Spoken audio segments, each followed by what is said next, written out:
And with that being said, let's go ahead. A little bit about myself. I have a PhD from the University of Tulsa that was acquired in May 2014.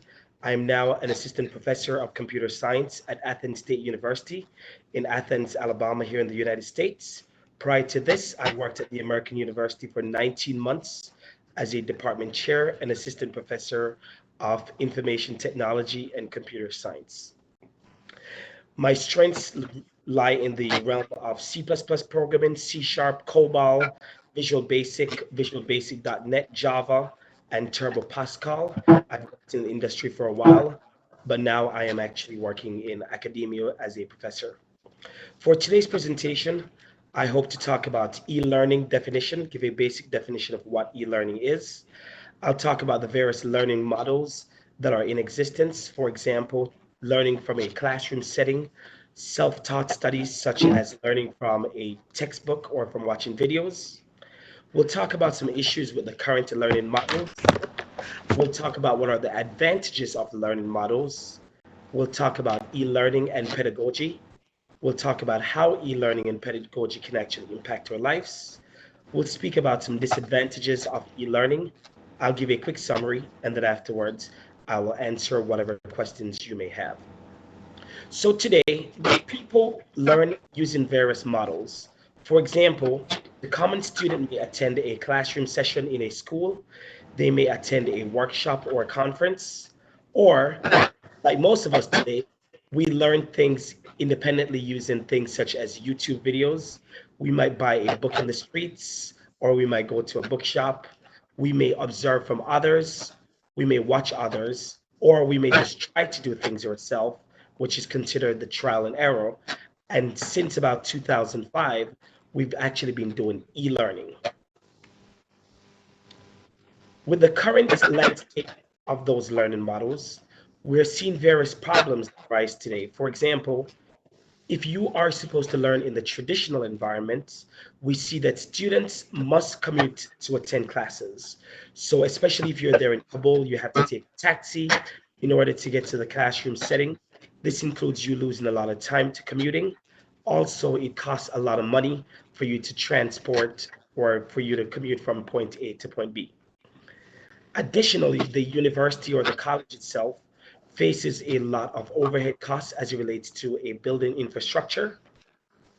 We have to pay rent, we have to buy land, we have to build buildings so that we can have classrooms. And students must physically be present if they wish to hear the content that is being presented in the classroom. Now, occasionally a student may miss a classroom session, and when this happens, we realize that the student faces a lot of challenges, such as the student may go ahead and miss out on the lecture series. Additionally, it requires that the student has to physically be in close proximity to where the lesson is being taught. So if the student, for some reason, cannot attend a lecture that is being held in Athens, Alabama right now, for example, then you'd be out of luck. So that's another challenge with the current model, is that if you're not physically close by, then you're not able to actually participate in that lecture. Now, with e-learning, there are various definitions that come to mind. One is that with e-learning, it's education that takes place via the internet, via a network or a standalone computer. E-learning is essentially the network-enabled transfer of skills and knowledge. E-learning refers to the use of electronic applications and processes to learn. E-learning and applications processes include web-based learning, computer-based learning, virtual classrooms, and digital collaboration. The content is typically delivered via the internet. It could be delivered via an intranet or an extranet. It could be delivered via audio or videotapes, via satellite TV, so via CD-ROMs. So with e-learning, seeing that it could be delivered remotely. It could be a case where a CD-ROM is delivered to you, and then you go ahead and you watch it at your own availability.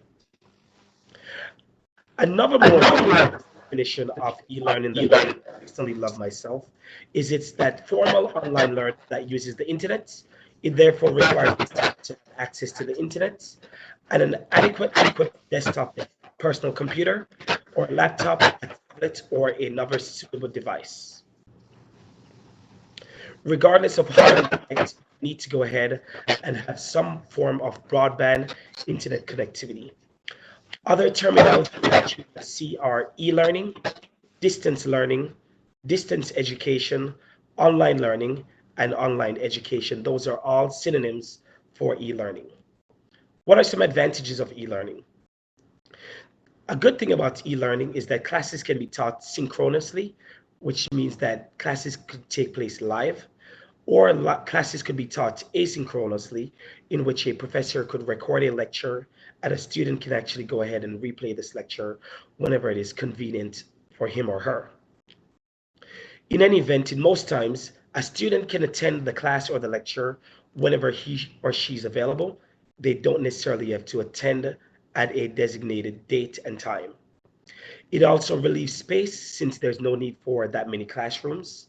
Even a small tutoring center, a small facility, can actually teach to thousands of people at a given time. Students can capitalize on the benefit of taking classes from almost anywhere in the world. So you are no longer geographically limited to taking classes in Kabul. You could take a class in Herat, you could take a class in London, you could take a class from the United States while you're physically based there in the United States, or if you're physically based there in Kabul. Additionally, students are not limited by traditional class meeting dates and times. Now, students can take a class just about anywhere around the world. And we're seeing that books and class materials are often included in the online portal, so there's no necessary need for a student to buy books and additional information. All your virtual labs and everything will be incorporated. So let's move on to e-learning and pedagogy. To ensure quality pedagogy, again, the terminology here, pedagogy, just refers to overall content. To ensure there's quality content that is delivered, we can go ahead and examine and scrutinize the following. Number one, we need to ensure that there is institutional support. The institution should go ahead and have adequate web conferencing capabilities, which should be high-def cameras, for example, along with great audio capabilities. Clearly, we want to make sure that people can see and hear what the presenters are actually delivering. Also, the institution should go ahead and believe in quality support. So if we're going to deliver great lectures, the institution should go ahead and invest accordingly. We need to go ahead and ensure there's proper course development, so the materials should be adequate and should be very meaningful. Again, this should be very similar to a classroom setting. We should ensure that teachers are also trained on how to teach online. We need to make sure that courses are structured accordingly. So a lot of people think that teaching online is very similar to teaching via a classroom. It's completely a different theorem. The class situation should be set up so that students will have minimal questions whatsoever to their faculty member. And if they do have that question base, we want to make sure that our faculty members or our trainers are relatively accessible to our students. Likewise, we need to make sure there is student support center for students to call in. If they have any technical problems, then they should be able to call in and get some help. We want to make sure there's a faculty help desk also in case faculty members have questions, they can call in and get some help. Then we also need to have a technology evaluation. This should take place before the semester begins or before the training begins so that students can actually know exactly if they have the technological requirements to be able to connect to the classroom and to be able to succeed. Then we need to be able to listen to student assessments. These are very similar to at the end of your course evaluations. We want to make sure that students can go ahead and give us feedback to determine how successful the courses were. And finally, we want to make sure that we have some exam security. There are a lot of online tools that we can actually purchase today to make sure that students are who they say they are. So for example, if we're giving a midterm exam, we want to make sure that students are sitting in front of a computer themselves, and we're going to have proctors around the world, and these proctors will match your camera, they'll match your video to make sure you are who you say you are. The student is not allowed to move away from the computer while he or she is taking that exam. Additionally, we want to go ahead and have some rubrics. These should be created and used to assess the effectiveness of the course content. We have different rubrics for different levels of education. So, for example, if we're going to be teaching online to children or teenagers, we want to make sure that we have different rubrics as opposed to different rubrics for colleges and universities. Additionally, we want to make sure that course administrators, these could be department chairs or deans, they should log into the course on a regular basis just to make sure that if we're having threaded discussions, for example, that the professors are going in and they're giving feedbacks to students on a timely basis. We want to make sure that students are getting the quality feedback that they need. And likewise, we want to make sure that faculty members should be required actually to respond to students on a regular basis so they can give timely feedback. On the screen, you can see a sample rubric. This is used by colleges and university. And there's a complete packet that you can read in case you are interested in offering any online pedagogy. You can see the source of this document is a guide to quality online learning. It gives all the steps that are relevant if you are interested in offering a online course. There are some disadvantages of e-learning. For example, limited reliable internet. You want to make sure that we have accessible internet for students to connect. Not many faculty members are trained to teach online. Often challenging to determine the quality of the online content that is delivered, hence the reason we must use these rubrics. And then students often have a hard time in acclimatizing themselves to studying online. That concludes the end of my presentation. Are there any questions about e-learning and pedagogy? Okay, thank you very much. So I think to make it more interactive, we would take two questions on this special subject. Is there any question? Okay, maybe if you don't have it now, write it down. We will ask you later. Okay. Next, we will go to Ray. With Ray, we will come back to you, Dalvin. Just stay with us. I will. Okay. So we will go with Raymond Gourmet for his presentation.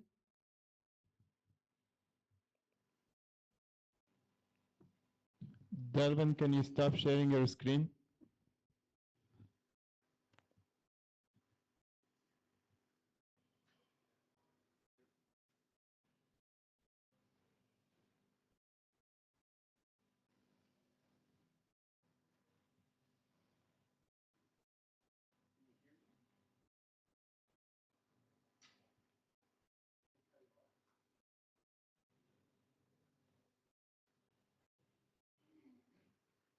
Can you still see my screen?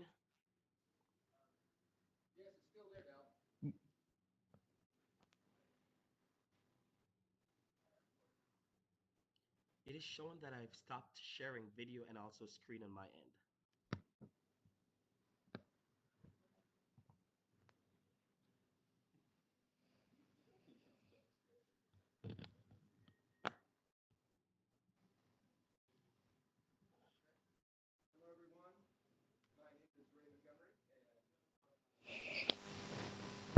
Hello, everyone. My name is Ray Montgomery. I was a professor at AUAF until recently, and that's where I met Aziz Taqwa and many others of you. I would just like to ask before I get started, can everybody hear me, even in the back? Is everything okay? All right. I want to apologize first because I didn't quite understand that this conference was focused on learning specifically. Um, so this is actually more oriented towards business. But I will point out absolutely that education is a business. And I'm going to talk about a technical tool or technical technology that can help in any kind of business, including education. And at the end, I'll be glad to take any questions as to how metadata can be applied to education. Can you start it up? F5. No, go back to the beginning. Hit F5. F5. Start the presentation. It will? All right, here we go. And everyone, I'm sorry, some of these are kind of small. I thought it was going to be expanded. All right, here we go. Mhm. Just a little bit. Okay, there we go. And there we go. All right, next screen. First, no, that's too big. Bring it smaller. All right. First, I want to point out that the concept of metadata is it's been around for a long time, but it has started to have a lot of applications that we didn't know were possible. And so there have my former company I used to work for was IBM, where I've got a lot of these slides. They have started looking at actually unique uses for the idea of metadata. And this is just some idea of surveys. So before I tell you exactly what metadata is, I want you to know what it's for. You have business rules and elements and so forth in whatever your business is. Everyone needs to know exactly what they are when they're going to use them. Well, that means you need to have a definition, a dictionary. Well, they've had dictionaries in the past. We all have employee handbooks. We all have looked at, instructions on how to fill out something. Just many, many things. Campus map, whatever. The problem with that is you have pieces of paper floating around everywhere with all of this information about how to conduct your business, and it's not centralized. And then if you centralize it, just as Dalvin pointed out in the last slide, then everyone has to go to some library or go to some website. It's not easily accessible. So one of the things that metadata can do is make your business operations, make questions that are asked about those business operations, answer quickly, make that data easily accessible. Another word is what a lot of us call data stewardship. If you are in whatever business you are, and particularly if you're a teacher, you are gathering data about your students. You are a steward of that data. Your job is to collect it accurately, to store it, to see that it's disseminated properly and saved in a way that it won't be lost.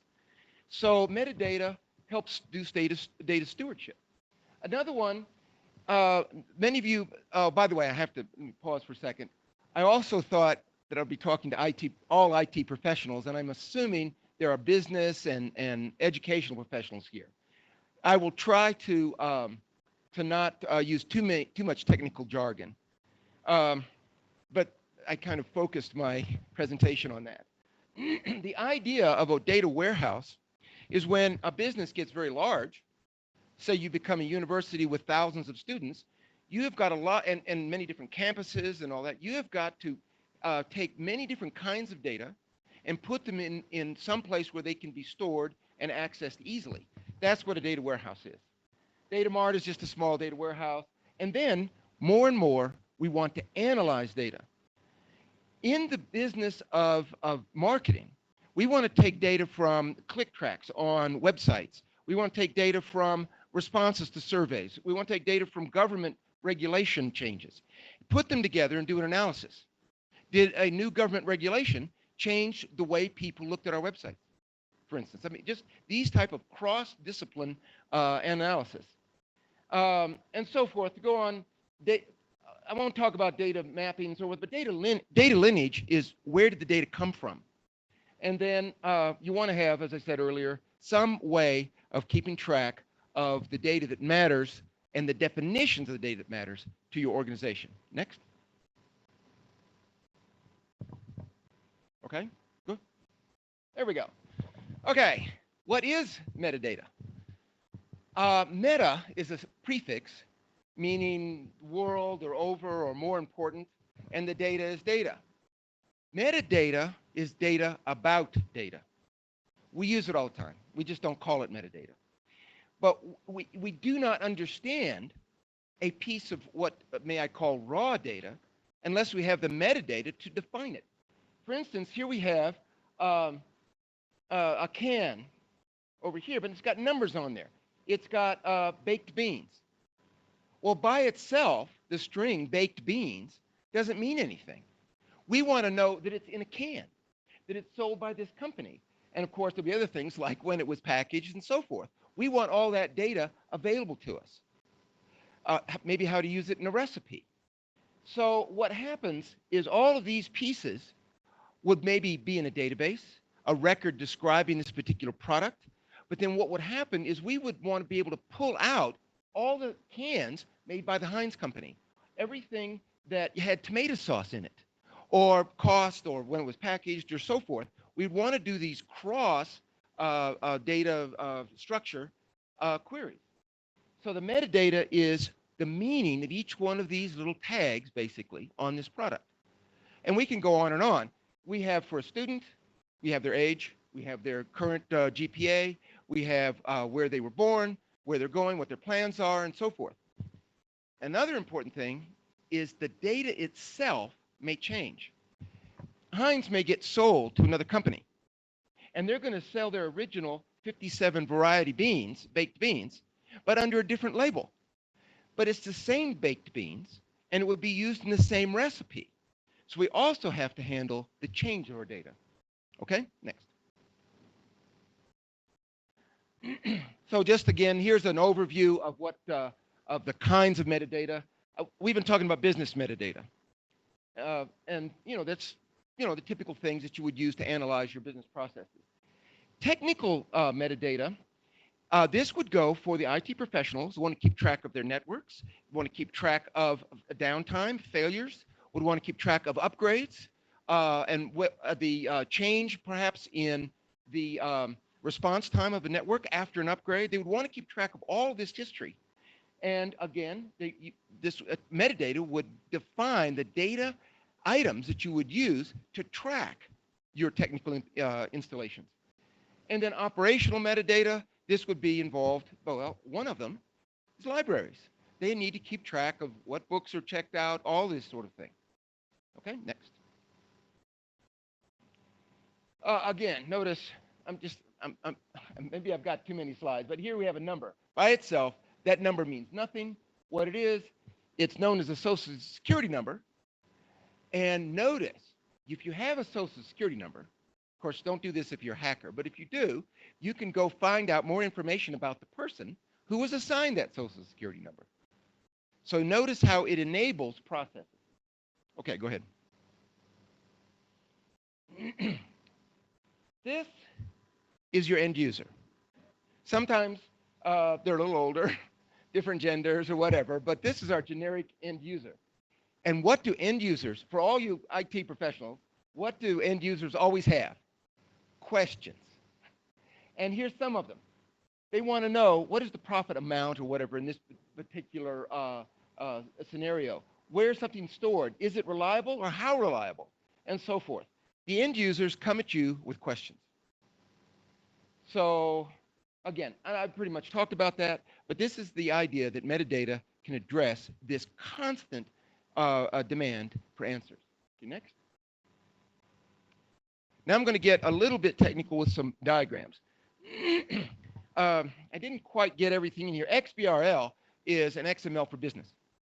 And I'll tell you what XML is later, but it's just a way of structuring your metadata so it's readable to everybody. And it's a structure that is focused on business. So what you have in any business, you have all of this different kind of data. We call this heterogeneous data. So you have, forget about XML transactions, but you have your customer resource management data coming, and this of course can be student satisfaction surveys, all of this sort of thing. Then you have message queuing. Well, you've got your email, you've got applications to the school, you've got a number of different things. And notice how the information about your, say your graduates from your school would be a very different format from your emails that are coming into your business. Then you would have web services. You're going to have web services that allow people to upload documents, to request transcripts and so forth. Then, well, then you're going to have some kind of inventory, not necessarily SAP. And of course, you've got your accounting system. And one of the things that you constantly want to do is to look at expenditures and tie them back to things such as customers. You spent something on a new process, a new product. Were your customers happier over time? And there would be a lag, of course.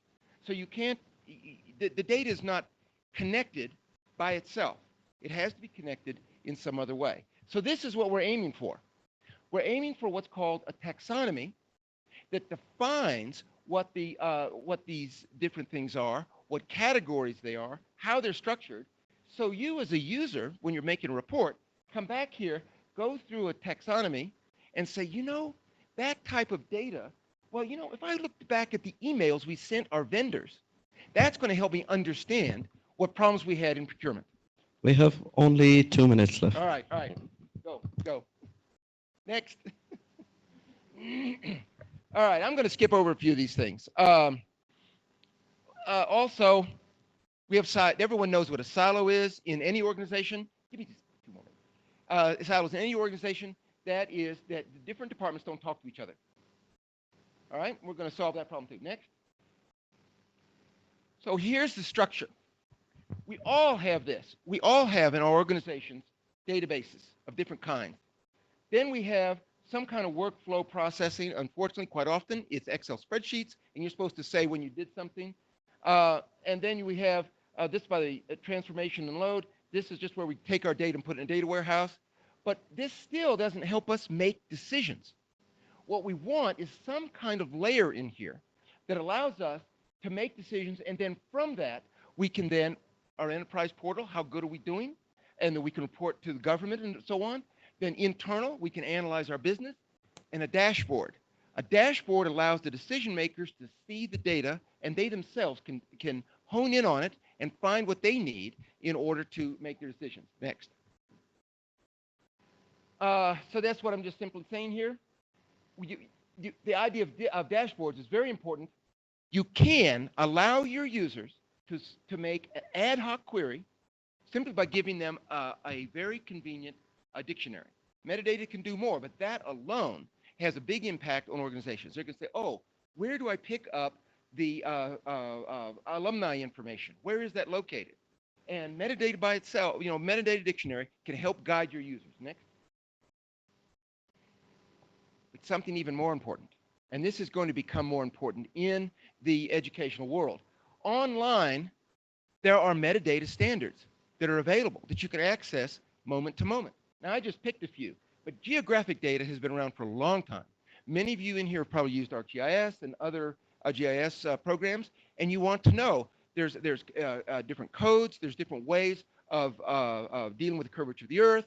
There's a lot of information. So when you come up with wanting to make a map, you can go out to the ISO 19115 metadata standard, store your information that way, or get back how you should store it, or how other information is stored that way, and use that in your own queries. Does that? I hope that's making sense. And so forth. All right, keep going. All right, I'm going to go quickly into how technical this is. One reason why, and this will be my last, one reason why metadata has not been used effectively. I mean, we send each other emails all the time. We put PDFs on the internet and so forth, and we try to say, well, go look at that particular file. One of the reasons we haven't used the advantages of metadata is people think it's hard. It actually is. It's actually getting easier. And what happens now, all the modern databases can have support distributed queries. So those metadata standards that I showed you that are online, you can make a query that includes your own database and elements from the online database. Put them together. Another one is more and more data validation tools are coming online, so that you say, I want to store the name of a high school. Well, it's got to have a certain format. It's got to exist in some other database, and so on and so forth. So these metadata validation tools online as web services can then support what you're trying to do. Okay, one more, let's see if there's anything else. Another one that's happening is the government and various other organizations, including USAID, is wanting us to comply with their regulations, and they're assuming that our data is stored in those kind of formats that they're expecting and that are effective. All right, can we just, let me see if there's anything else in here. Oh, well, see how, oh, wait. I'll end with this one. Everyone here must know what ROI is. And now, since the standards have started coming out, they're going to change it instead of return on investment to risk of incarceration. So you want to make sure that your data is accurate and complete. All right, any questions? Thank you very much. Thank you very much. So, do we have questions for Mr. Ray? on metadata? Was he he explained very well, or you could not understand very well? Okay, Mr. Yari has a question. The importance of metadata is one of the issue that even concerns not only government organizations, private organizations, academia, and all those. For instance, I will give you an example. There are many resources, many facilities, many services that are available around with institutions, but because of lack of the metadata, they could not utilize even those services properly. For instance, interconnection between universities of Afghanistan, it's a fact. Even government, through a telecom development fund, through ATRA, is supporting all universities to be connected. Many information are available there in the libraries, in departments, and in faculties.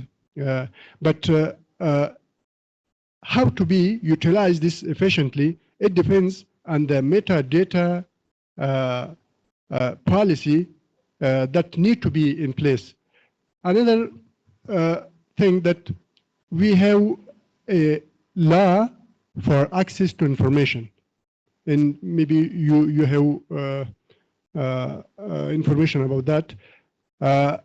There are some obligations for all government departments that need to provide some information on an annual basis. But one thing is missing: the compulsory or the obligations of creating metadata is one of the very important issue. All the information is subject to some limitations, for instance, confidentiality or other. But the metadata is very important. Even this will ease public or media or other to have a proper access to that. And I have some relationship with that commission. I was member of the oversight commission of that law. So in the next amendment, this gave me an idea that we need to include that, even along with the annually publication of information from the government organizations. They need to have this component of metadata at least. Thank you. Thank you.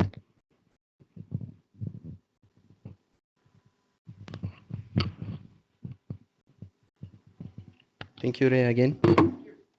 Okay, so now we will move to one of our remote participants. Do we have Ms. Chaudhry ready? Yes, I am. I'll just share my screen.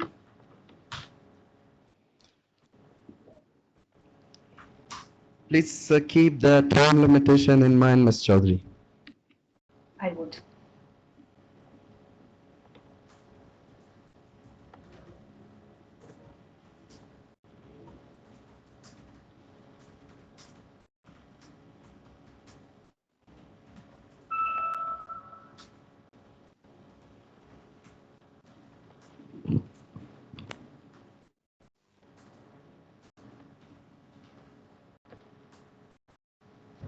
Good noon. It is a privilege of mine to be part of the Independence Forum Afghanistan, and I thank the organizers for giving me this opportunity.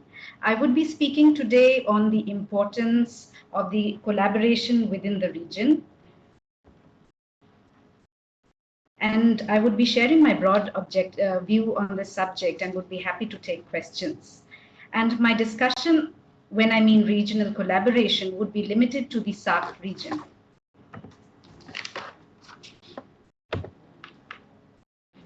During the presentation, I would be sharing a brief overview on why we need regional collaboration, its importance, the current concerns, what all can be done, and what has been initiated so far. Today, if we are looking at in Afghanistan or any other nation in this region, each of these nations are aspiring to grow fast and build capacity. And one of the key ways to do that is to collaborate within the region. Further, this region also needs to collaborate owing to the strategic importance of the market size. The internet users in this region are growing manifold, and this is a huge market. Even though Afghanistan may be having an internet penetration of 7% today, but due to the various initiatives which your government and the private ISPs are taking, this figure is bound to increase manifold in the times to come.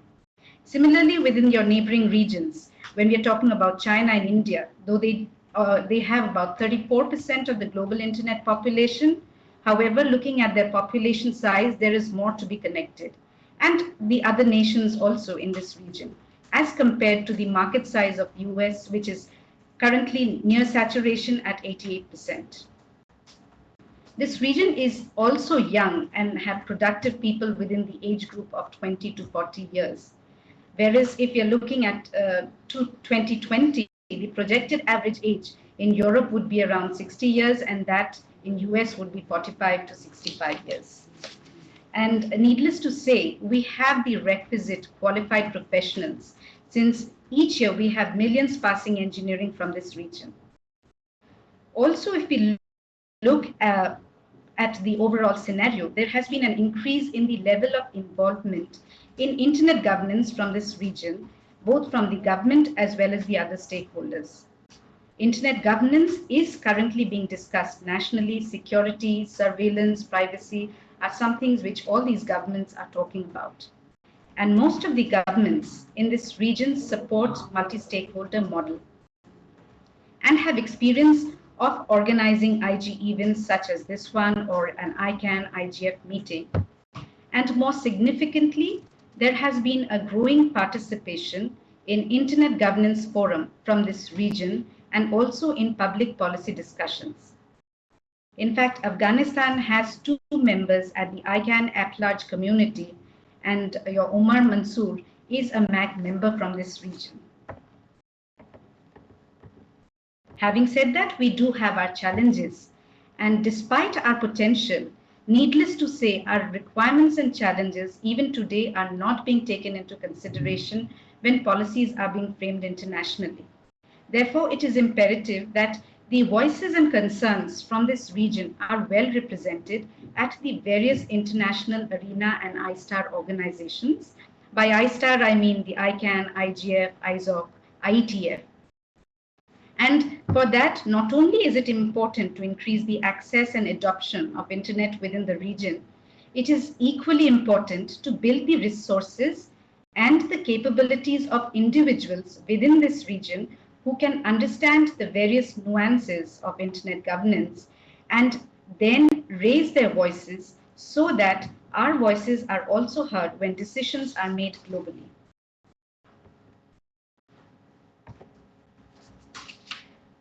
Encouraging regional collaboration will not only help to highlight the generic internet governance issues present globally or in the region, but also issues which manifest specifically in this region. Further, it will also help to increase the community's awareness about the various nuances of internet governance, the key issues which are currently being discussed and keep them up to date, encourage more discussion within the region, create pool of resources who can participate in these discussions and contribute, create champions who in turn can go back to their community and develop their communities, exchange best practices within the region because we have certain similar issues and challenges, and utilize the existing resources in this region to effectively build capacity.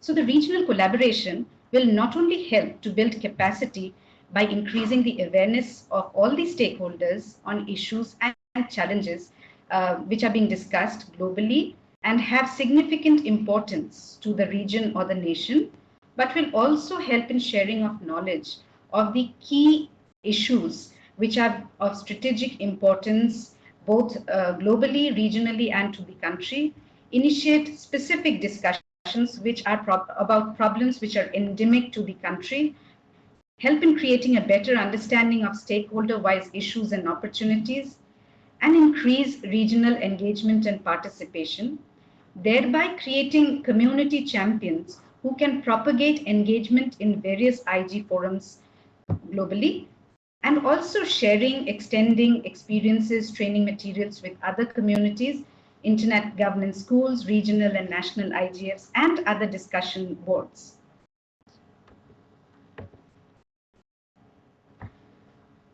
While for regional collaboration, governments can play a key role to build a formal collaboration.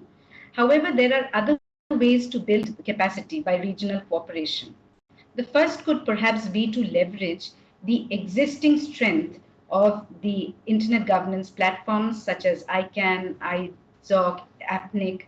IZOC, for example, has various discussion forums on policies, updates, where the community can participate.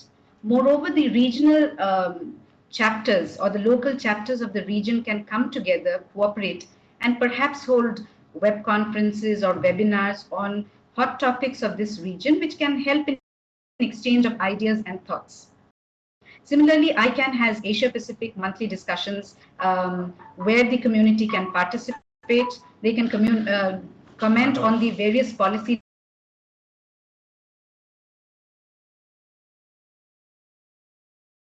for the fellowships, which I'm sure in the last 2 days you must have heard about.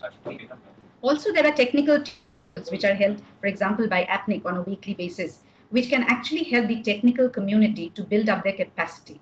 The other way in which we can encourage participation is by participating in the regional internet governance events, such as the SANOG, which is a technical event held for operators. This is going to be, the next SANOG is in August. It's going to be in India. So possibly people of this region might think of participating. Also participating in internet governance events which are held nationally.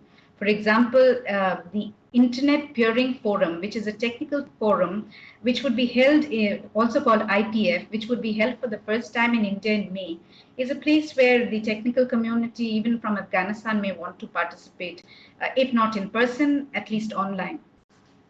Similarly, people can, participating in the national SIGs, which are coming up. The SIGs are the School of Internet Governance, or IGFs, can help in building capacity. Further, to enhance the awareness and create an environment for encouraging and sharing information and ideas, newsletters, having mailing lists, or creating social groups could definitely be beneficial. We at CCAOI have a monthly newsletter on internet governance issues of this region, and we would be happy to share it across the region. Further, and last but not the least, we do have internet governance specialists in this region. The best way would be to identify them and creating a common resource pool so that any community member can contact them for information and capacity building. Also, we need to make the best use of the people within the community who are in leadership position, such as Omar Mansoor Ansari for MAG, Satish Babu for EPRALO, which is an ICANN, which is of ICANN, Jihan Das, who is the board member of IZOC, Rajesh Charya, who is the APNIC EC member.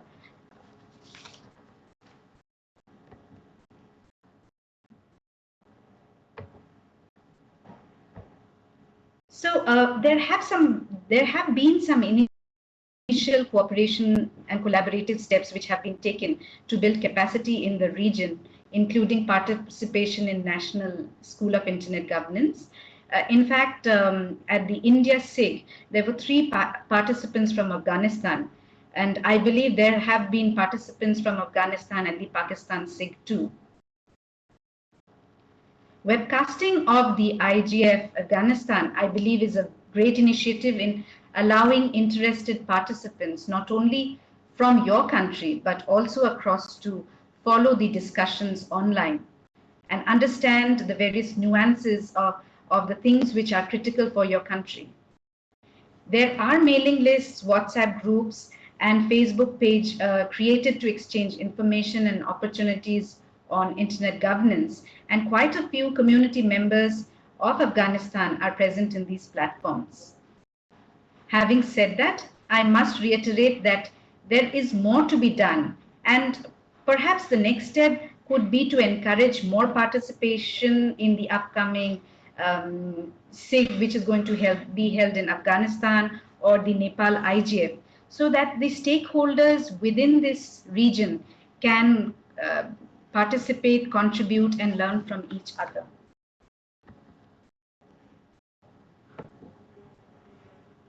However, for making any of these initiatives sustainable, it is also important that we ponder on and dwell on thoughts of how we can scale these collaborations, increase them, and also ensure that the people who have participated or who have benefited from these engagements sustain their participation and engagement so that we can build the community in this region further. And with that, I would end my presentation and I would be happy to take questions. Thank you very much, Ms. Chaudhry, for the great presentation. Do we have questions for Ms. Chaudhry? Okay, I think this time we will take that one first.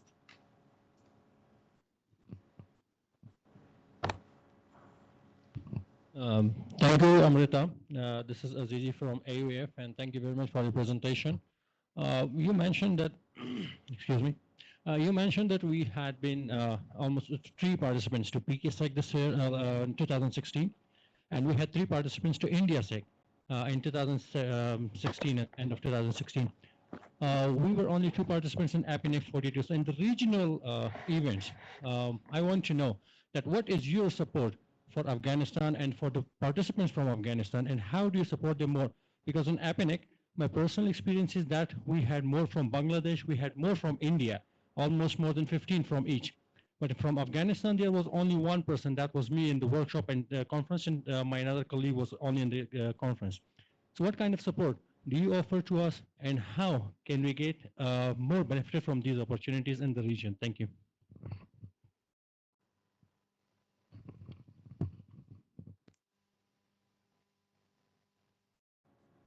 Am I audible? Okay, thank you for the question. And participation is definitely a concern, and weak participation. And though I cannot speak on behalf of APNIC, but what I understand is that they are also very keen to improve participation from the region. Even though there have been a fair amount of participation, for example, in APNIC from India, but there are various stakeholders from India who cannot go. So one way to participate would be remotely, participate in the policy discussions out there. Simultaneously, I think it would be good if we utilize the existing resources in terms of applying for the APNIC fellowship. I'm not sure how many would have applied and how many would have got. So these are certain things which are in our hand, which we can do. And obviously, there have been people from APNIC who have been speaking in this forum. This could be taken up. Simultaneously, as you are aware, for the India SIG, we encourage participation from Afghanistan. There would be a fellowship also. And Asia Pacific School of Internet Governance have been supporting regional participants for the local SIGs. And we would be having an all School of Internet Governance meeting at the Asia Pacific SIG in July. And we would be definitely taking this point up in terms of how we can improve participation from this region. Simultaneously, there are certain opportunities not only for APNIC or the other regional conferences, but even IGF. They have announced their workshop proposals, and that would be a great place to start sharing thoughts, ideas, or even workshop proposals, which might help deserving candidates to get a fellowship for the IGF 2017 to be held in Geneva. And also Asia Pacific School of Internet Governance would be supporting deserving candidates from this region for, I think, 3 for the next IGF. So these are certain opportunities which I can talk of at this point of time. Thank you very much. So we will be taking 2 more questions, limited to 1 minute each.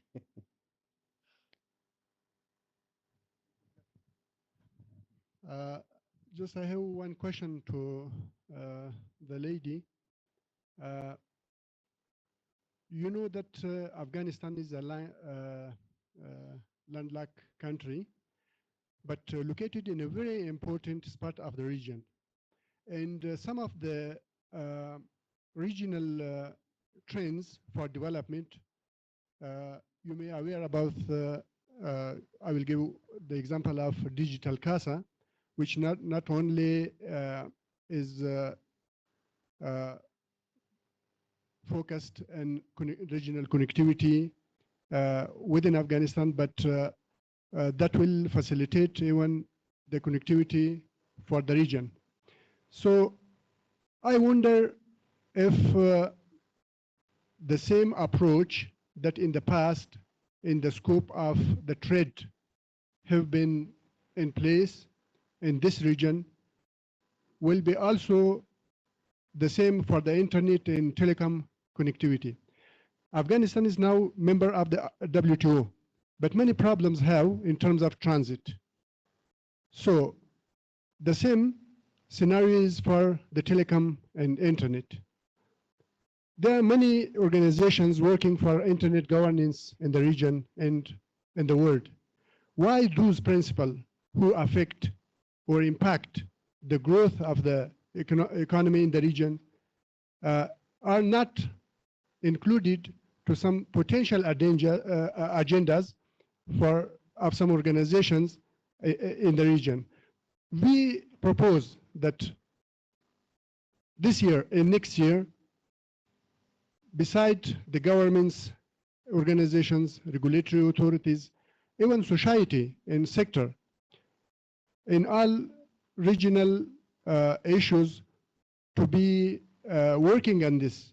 And we will be very cooperative. Otherwise, if there is no certain rules and principles accepted commonly in other parts of the world, we do not apply here in the region. I think it will be very difficult to think about a sustainable development of the whole region. Thank you. Chaudhry, please, very short.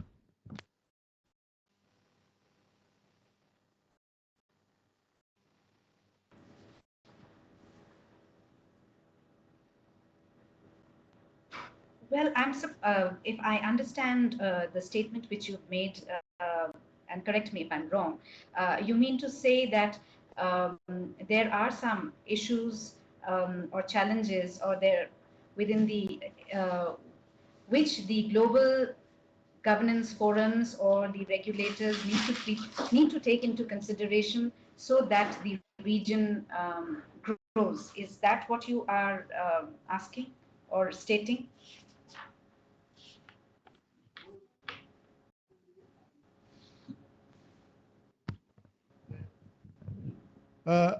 I mean, the regional cooperation without any catalyzing role of some of the organizations that you mentioned in the scope of internet connectivity, land connectivity, connectivity to the cables in the sea, in dark cable availability or capacity to landlocked country like Afghanistan. And mainly this question is there on the table. And in all next gathering in forums in the region need to be addressed somehow. For instance, next month we have a gathering of ECTRC in Dhaka and some other forums. We will raise this issue because when we are talking about the regional connectivity and transit issue for internet and terrestrial communications, some principles need to be very clearly sorted out between these countries. And now just the example I gave, Afghanistan has very difficulties in the transit trade through our neighboring countries. So the same situation is for telecom in internet bandwidth. So I think if we are, or the international organization are investing in infrastructure development, beside this, some principles, those commons in imply with the WTO norms to be addressed somehow between these countries. Thank you. I understand, sir. However, I am not a member. I am not from any of the governments. And as you know, most of these are decided bilaterally. And the best answer, which perhaps I could give, is that the negotiators or the representatives who are going to argue their case of the required ease of doing business, which is required for a nation which is landlocked from the other neighboring nations, looking at the geopolitical scenario, they need to understand and present their case well, and also sensitize their neighboring countries of the opportunities which they are also losing by the barriers which Afghanistan perhaps is facing in terms of developing technology or even business. Thank you very much. I've been able to answer your question. Okay. So thank you, Amrita. We may come back to you if there are more questions. I think Thank you so Mr. much. Nasrat Khalid can put some statements on the same subject. Hi, Amrita, Nasrat here. I hope you're well. Thank you. I'd like to I am thank well, Nasrat. Thank you so much. Good to hear from you.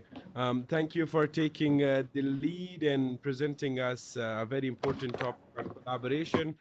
Just a few statements over there to consider, given the collaboration we had for the Indian School of Internet Governance and the Pakistan School of Internet Governance from Afghanistan. Very helpful initiatives taken by community. The initiative was a formal approach which had been taken through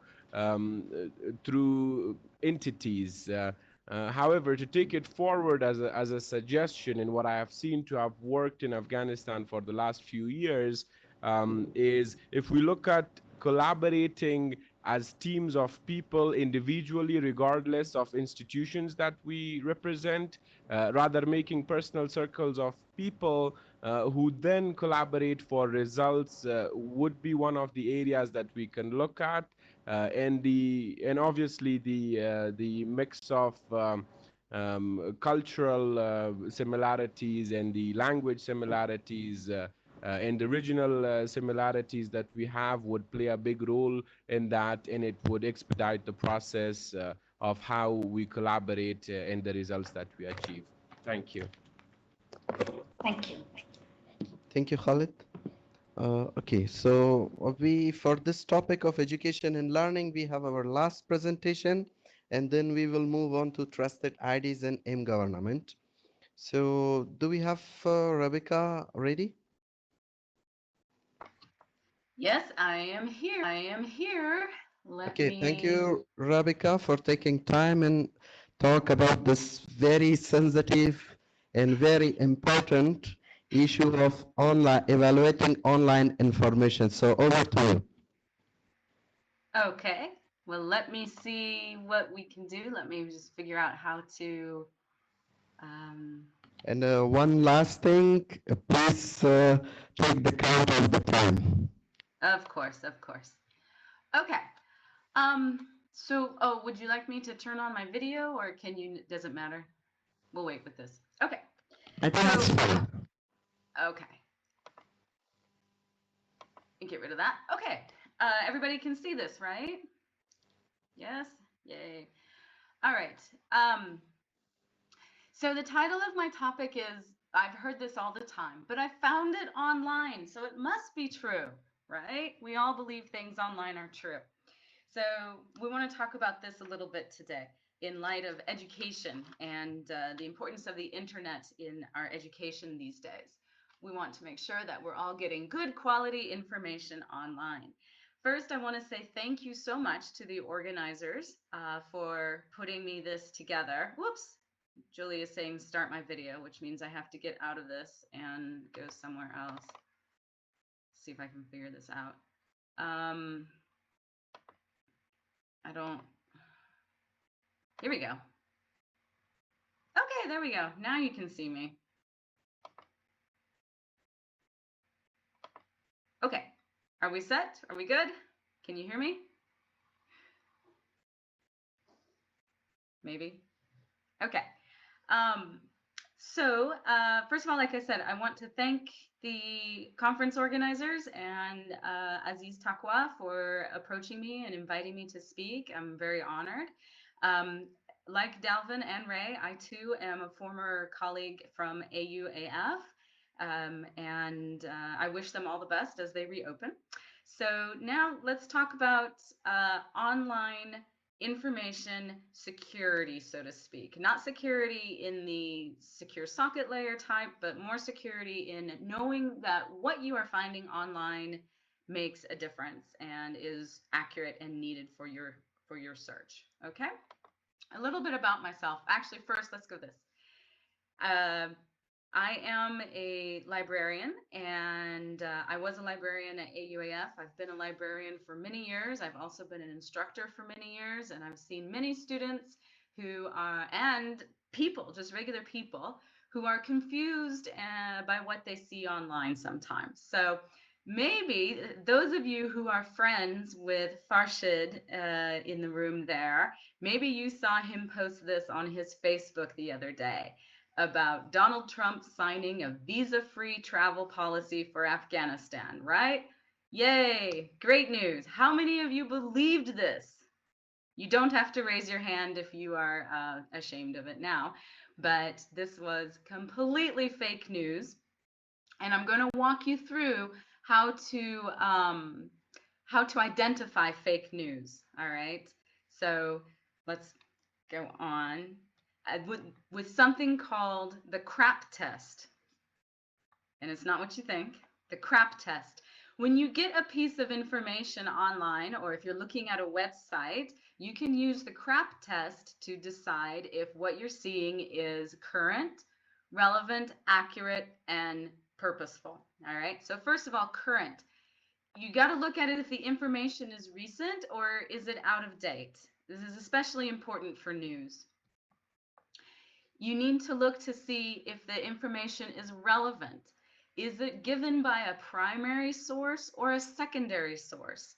Is somebody giving a direct quote, or is somebody quoting somebody else?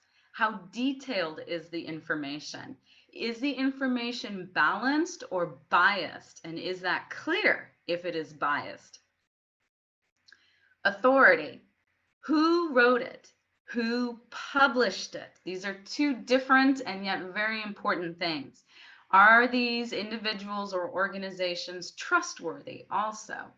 What are their credentials? Can you tell what their credentials are? Can you believe them?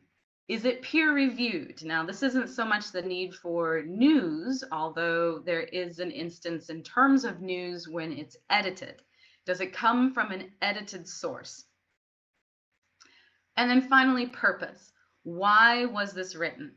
Who was it written for? Who was the audience? Is it intended to persuade somebody, to simply inform, or to sell or entertain? Or is it even to mislead? Is that its purpose? So you have to be thinking of all of these things when you're looking at news that you're getting online, especially when you get things shared from your friends on Facebook. So let's look at some of these things. How do we actually, excuse me, go about evaluating news? I'm going to walk you through what I do when I get a news site or when I am forwarded a news article online. These are the things, the steps that I look through to make sure that the source is actually, decent. So using our example from USA Television news site, let's go through these. So first, we want to look at the context of the website. Are there ads? Are there related links? Well, as you can see over here, I don't know if you can see my arrow, but if you can see over here, here are some ads. What are they for? millionaires not wanting you to learn how to get rich. Okay. What are the related links? Well, here's a link pop up to its Facebook, so you can like them on Facebook. Other related links, the privacy policy, search. Okay, well, we'll see what all those are about. The date stamp, is there a date stamp on this? Well, on this one, yeah, it's up here. However, you can see this was for yesterday when I took the screenshot of this page. There is no date stamp for when this article was actually posted online. And that's critical. You need to know when the article actually first appeared online. If it's not there, then, you know, makes you wonder, how old is this? Author and contact info. Reputable news sources will provide the name of the author of the article.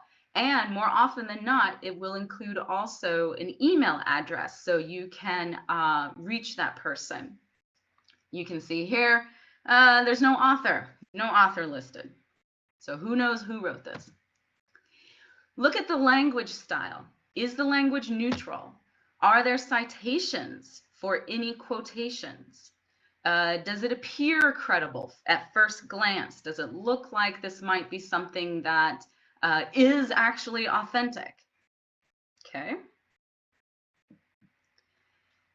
If we look at the language in the article over here, which we'll do in a second, in a little bit, you can see that the language does appear to be neutral, but in the entire article, it's a little weird. Like, to a native English speaker, it just doesn't strike you quite right. And of course, credibility.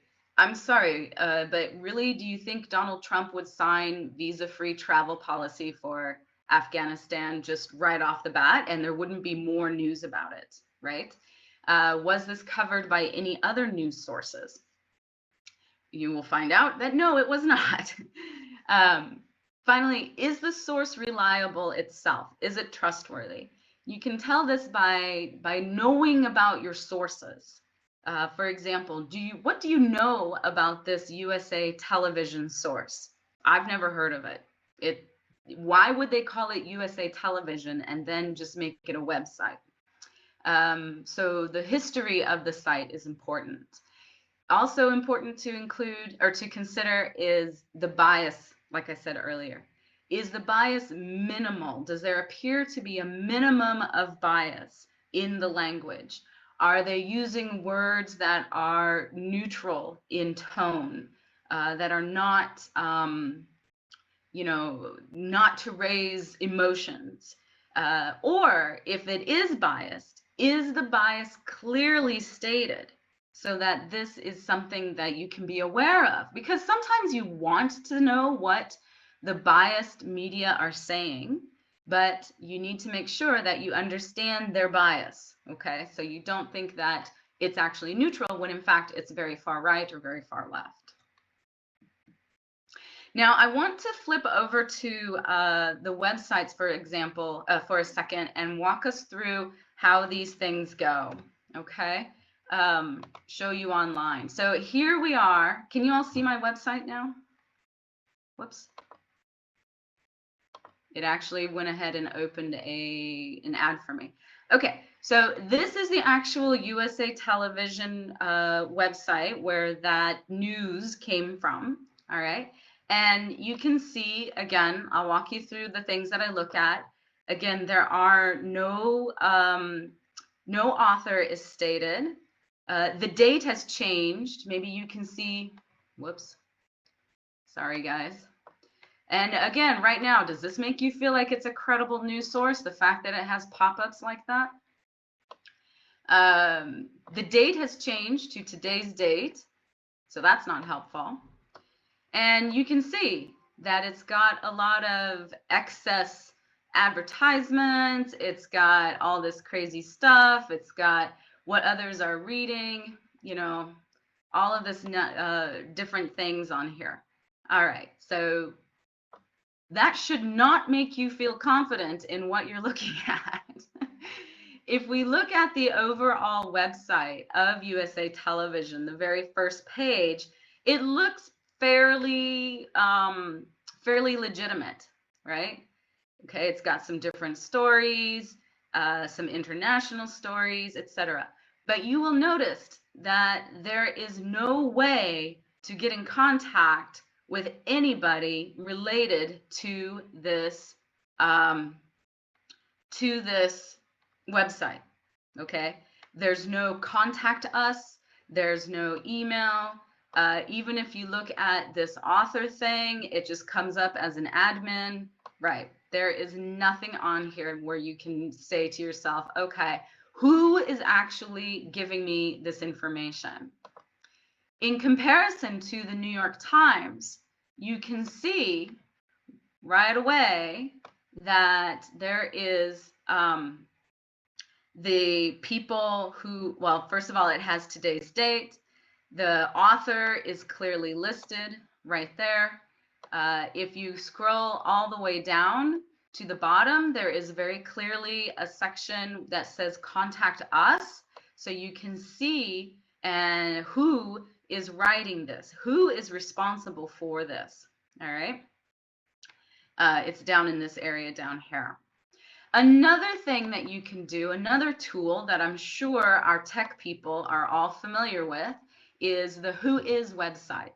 This is whois.com. We have only 1 minute, Rebecca. Sorry to interrupt. I'm sorry, what? Only 1 minute. Oh, okay. Well, if you go to Whois for these different ones, you'll see that the registration is private. You know, who knows where it's coming from. And then also you can see that, crud, there's not a way to get through this. There we go.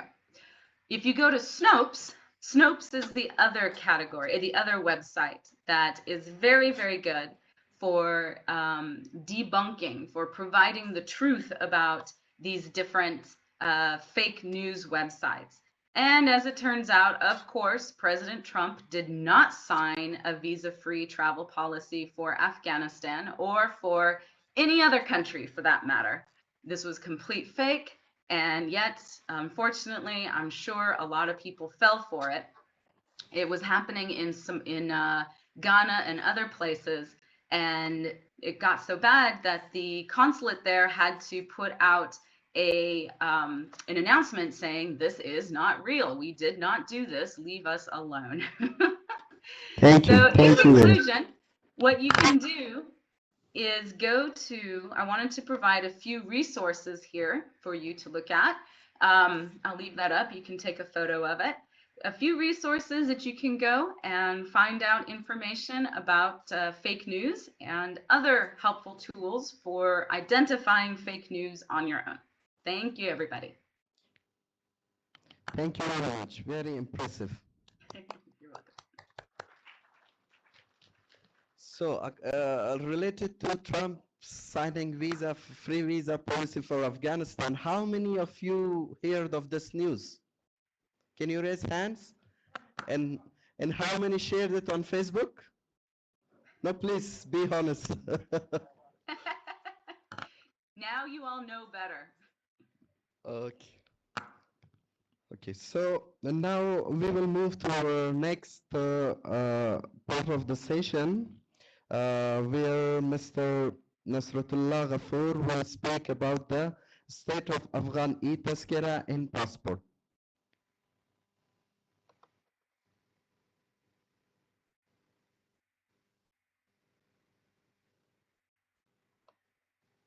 Please, Mr. Ghafoor, very short.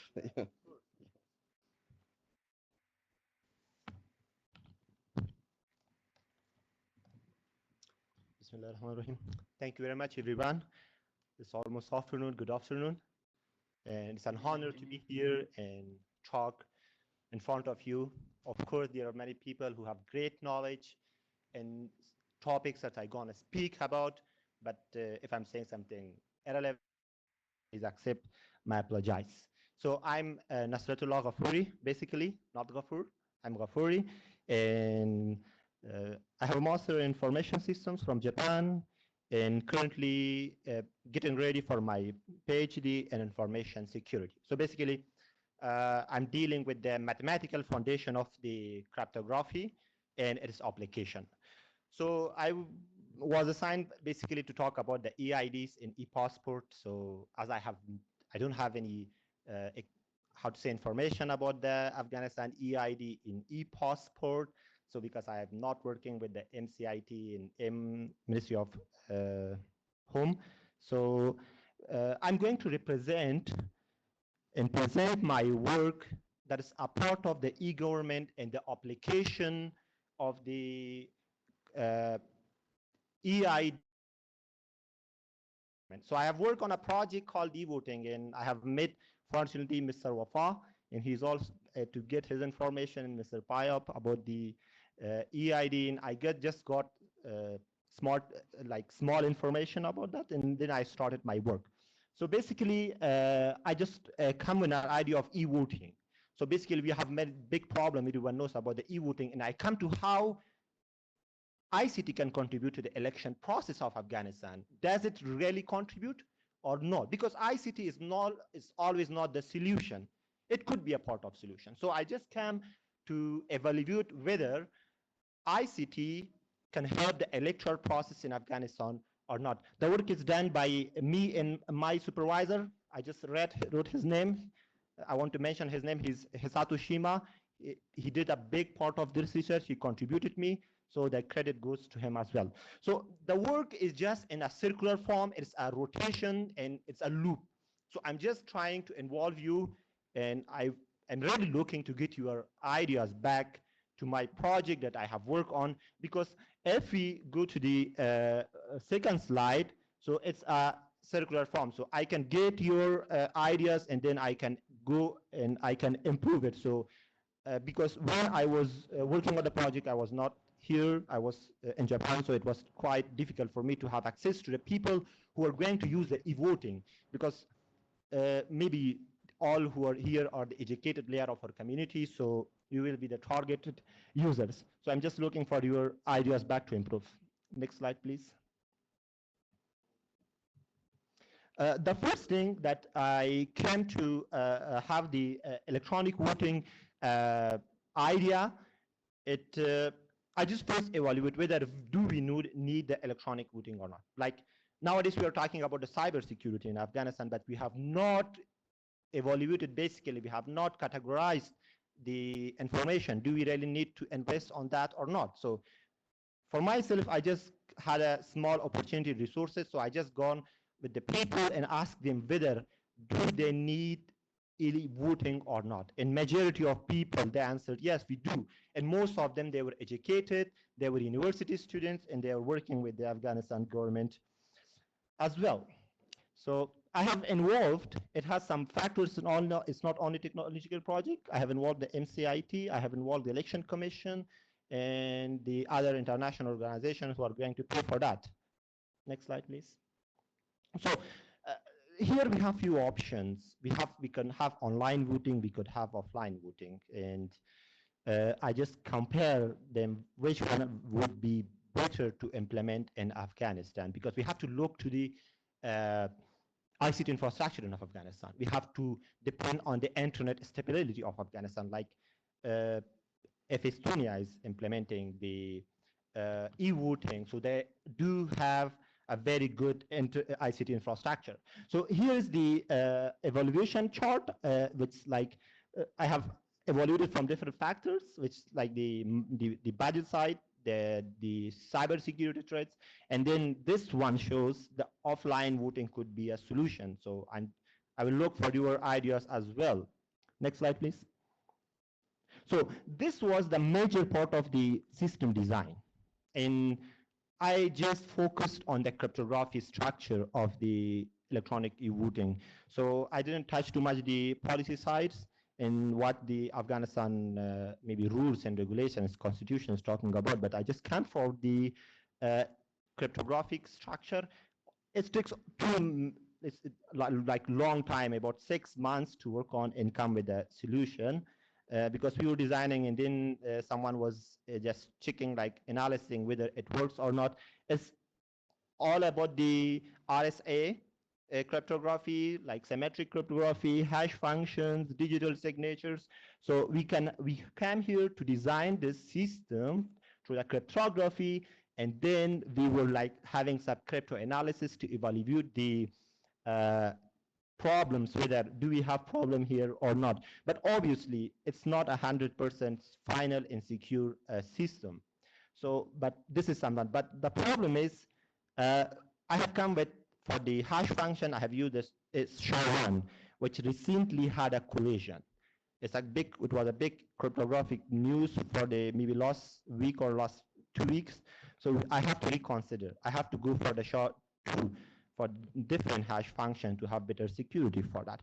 So obviously it's a process that we have to implement. Next. And these are the steps which need to evaluate whether the wood is correct or not. I have just depend on the cryptographic power to check the digital signature of the machine, the digital signature of the voter, and if it had some problem, so it will the vote will be dropped. It will not be counted. Next slide, please.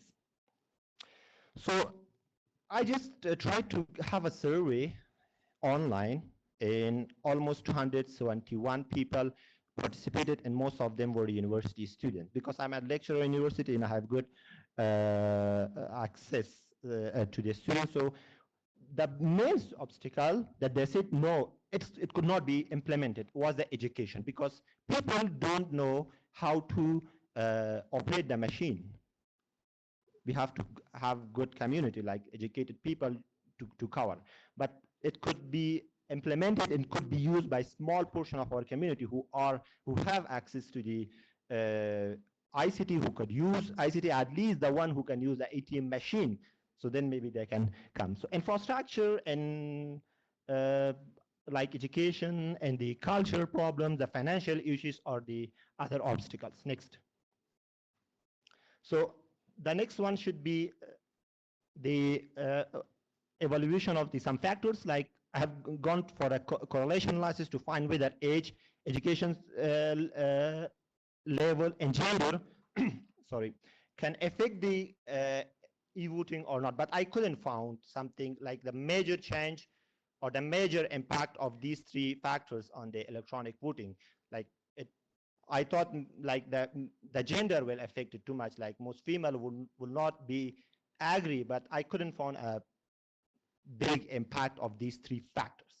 And I will conclude my small presentation here that it's my conclusion, and I don't know how much you guys are agree with this, because let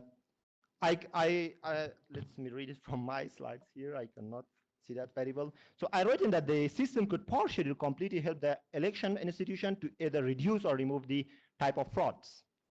And I think it can help increase the transparency in the Afghanistan election process, regardless of the cybersecurity issues. And it can help election systems to be more efficient, effective. And the last one is the concerns regarding the offline e-voting system must be addressed before offline election e-voting implementation, because people are worried about some problems I already mentioned before. So we have to solve that and then go for the offline voting system. So I'm just trying and looking for your great comments and questions if someone have.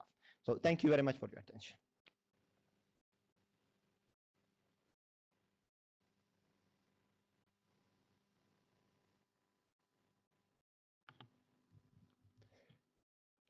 Ladies and gentlemen, thank you for being with us. We'll take 2 questions, and very short, very short 2 questions. The more you make it longer, the more you'll have to wait for lunch. So 2 questions.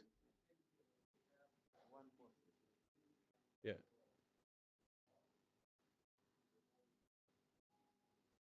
Right. Okay, so we have another session. You're already late for lunch. Okay. Yeah. All right, so 2 questions. Any questions? Right. Somebody gonna get the mic out there.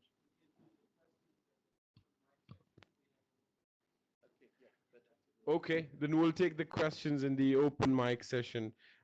Give out a round of applause to all our speakers. Thank you very much.